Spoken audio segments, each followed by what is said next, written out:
ये तो आपको पता ही है कि पूरी ही दुनिया में 195 यानी कि 195 टोटल कंट्रीज हैं। पर अगर मैं आपसे सवाल पूछूं कि इन 195 कंट्रीज में से कौन सी कंट्री यंगेस्ट है, तो आप लोग क्या जवाब देंगे?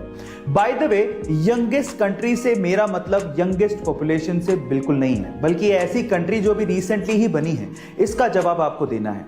चलिए इसका जवाब मैं आपको देता हूं। उस कंट्री का नाम है साउथ सुडान, जिसे कि सन 2011 में, जी हां, सन 2011 में सुडान से फ्रीडम मिली थी। यानी कि सन 2011 में साउथ सुडान कंट्रीज की लिस्ट में शुमार हुआ था। है ना ये इंटरेस्टिंग फैक्ट? गाइस, तीखी होने के बावजूद भी इस दुनिया में कई लोगों को मिर्ची खाना बड़ा अच्छा लगता है, लेकिन थोड़ा संभल के गाइस, क्योंकि इस दुनिया में एक मिर्ची ऐसी है जिसे खाने के बाद आप लोग सीधे ऊपर पहुंच जाओगे।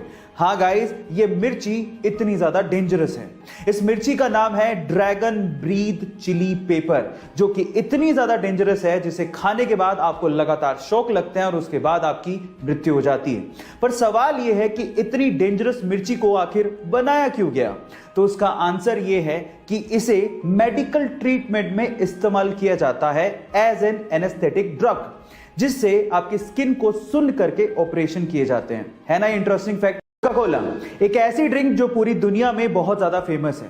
पूरी दुनिया के ऑलमोस्ट हर एक कोने में आप इसे खरीद कर पी सकते हैं, लेकिन पूरी दुनिया के 2 ऐसे देश हैं जहां पर कोका कोला ऑफिशियली नहीं बिकती। पर सवाल यह है कि वो कौन से देश हैं? डोंट वरी, मैं आपको बताता हूं। उन देशों के नाम है north Korea and Cuba.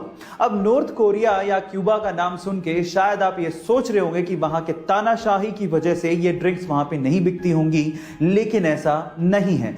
US ने खुद ने ही इन दोनों देशों पे ट्रेडिंग के प्रतिबंध लगा रखे हैं। हालांकि अनऑफिशियली ये देश मैक्सिको और चाइना से, जो कि इनके नेबरिंग देश है, वहां से एक्सपोर्ट करके कोका कोला को मंगवाते हैं। यानी कि महंगे दामों में आप वहां पे कोका कोला का सिप का मजा अनऑफिशियली ले सकते हैं, लेकिन ऑफिशियली नहीं।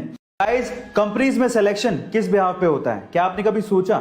मतलब ऐसी कौन सी क्वालिटी है जो आप में हो जिससे आपका जॉब इंटरव्यू में सिलेक्शन हो जाए? चलिए मैं आपको बताता हूं। रीसेंट स्टडी से यह पता लगा है कि कंपनीज के एचआर आपकी इंटेलिजेंस से ज्यादा आपकी रिलायबिलिटी पे फोकस करते हैं। मतलब आपके दिमाग चलाओ एटीट्यूड से ज्यादा आप कितने टिकाऊ हो इस चीज पे ध्यान देते हैं। आप ट्रस्टवर्दी हो कि नहीं, आप जॉब पे टिकोगे कि नहीं, ये उनके लिए ज्यादा मायने रखता है।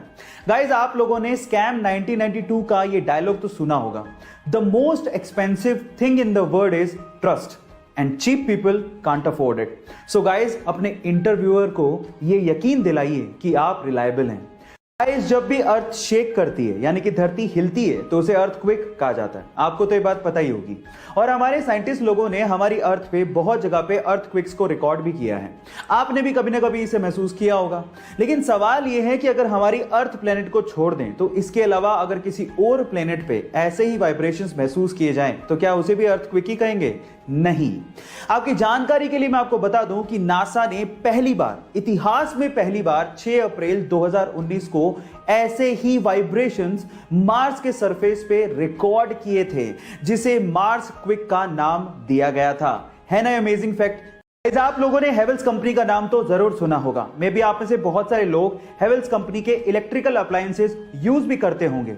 लेकिन मजेदार बात यह है कि बहुत सारे इंडियंस सिर्फ हेवेल्स कंपनी के नाम की वजह से इसे एक फॉरेन कंपनी मानते हैं, जबकि ऐसा है नहीं। ये एक प्योरली इंडियन कंपनी है, जिसका नाम इसके पहले ओनर हवेली राम गुप्ता के नाम पे रखा गया है, जिन्होंने इस कंपनी को उस समय मात्र 10 लाख रुपए में बेच दिया था। और आज ये कंपनी एक पब्लिक लिस्टेड कंपनी है, जिसकी इवैल्यूएशन 5000 करोड़ रुपए की है, जिसमें लगभग 6000 लोग 50 अलग अलग देशों में काम करते हैं। है ना ये इंटरेस्टिंग फैक्ट? गाइस, ऐसे ही इंटरेस्टिंग फैक्ट्स के लिए यूट्यूब पे हमारे चैनल को सब्सक्राइब कर लीजिए। अगर आप इंस्टाग्राम पे देख रहे हैं तो मुझे फॉलो करना मत भूलिएगा।